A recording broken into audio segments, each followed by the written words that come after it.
Good day. This is HJT Views on current affairs.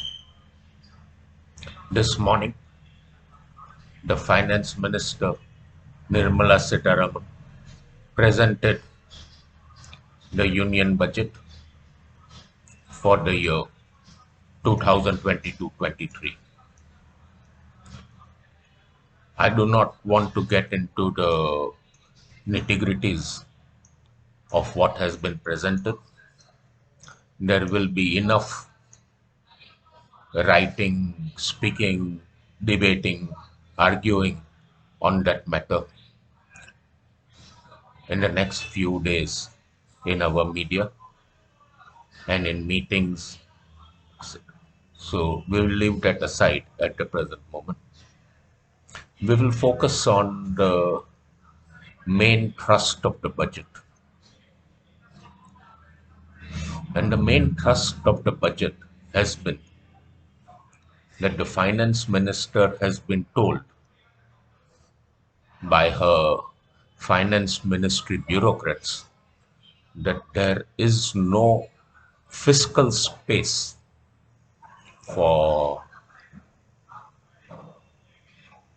increasing the tax rates or of giving some exemptions or some benefits to the middle class taxpayers. That is the real message that is coming out, that there is a fiscal space for spending on a pandemic. There is fiscal space for giving to businesses.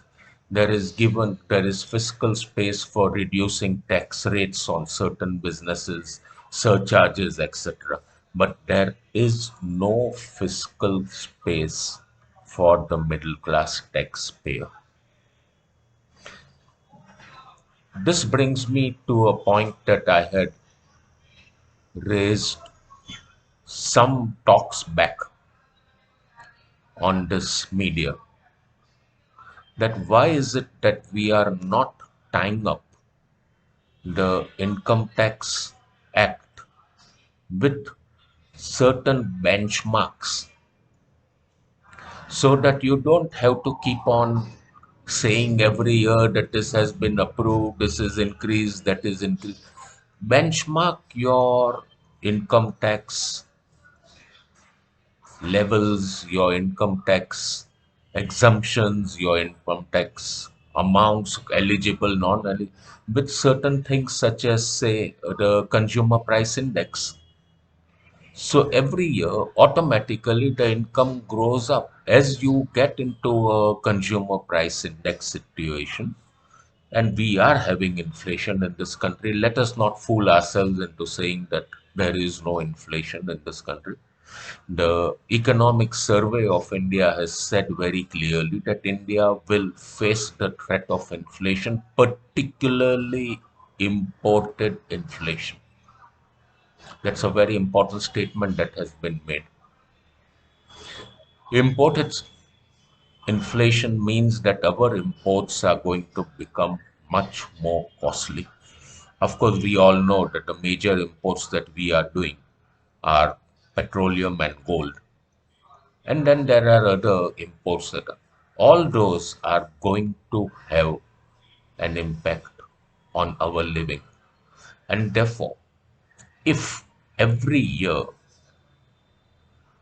the budget provides that there is a certain standard indexation for the eligibility on tax at various levels of rates of, or at various bands of tax, what is wrong? I find nothing wrong in this very simple solution. That is the rupees 2.5 lakhs limit today is not the same as a rupees 2.5 lakhs limit in, say, the year 2026-27, 5 years from now. By that time, it would have become, say, rupees 3.5 lakhs or so. So let this automatically keep getting adjusted. Why do we need the finance minister to stand up and to tell us, oh, he or she has thrown some crumbs off the table for us. And we are all very grateful, and everybody starts applauding or booing, depending upon the action taken. Please do indexation so that this headache comes to an end. The second thing that I am really questioning is how much of income tax is collected from people whose income levels are up to rupees 20 lakhs in a year.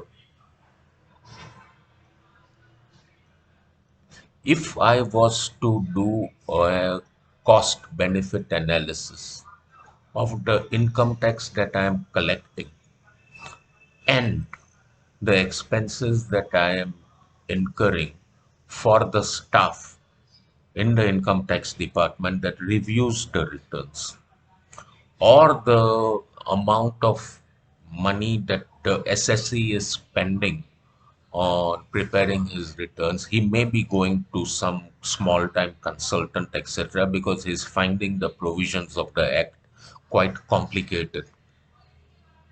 Is it really worth it? Is that tax collection of maybe a few lakh crores really worth it?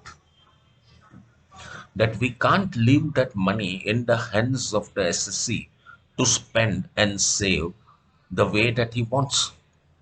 I'm absolutely certain that the SSC's ability to spend money wisely for himself and therefore for the nation is much greater than the central government's ability to spend that money.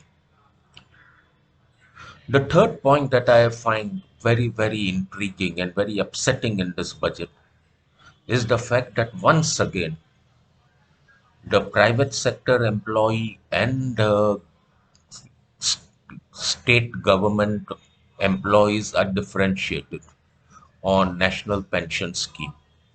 I don't understand why there should be any differentiation between any kind of employee.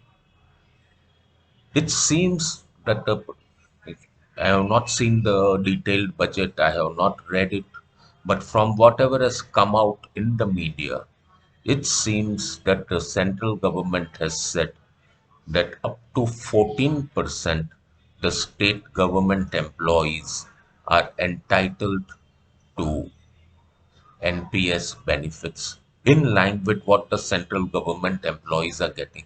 Which brings us to the point, why a differentiation between the central and the state government employees in the first place earlier.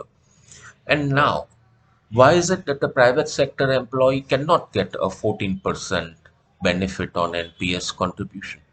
I find these provisions of the Income Tax Act extremely regressive and very, very anti people. If you differentiate between your own tax SSCs, you are creating problems. On the one hand, the government is saying that don't be job takers, be job makers, etc. And on the other hand, you keep giving benefits to central and state government employees. So, what is everybody aiming for? What is everybody chasing? Everybody is chasing government jobs, which is exactly the opposite of what your intent is. So, I don't want to get into the other parts of the budget. As I said, there will be enough chewing the cut that will happen on that, and there will be enough opinions given.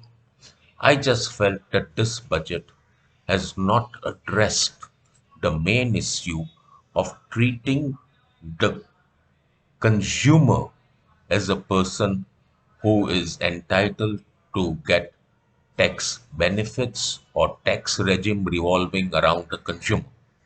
We have again gone back to a tax regime that revolves around the producer.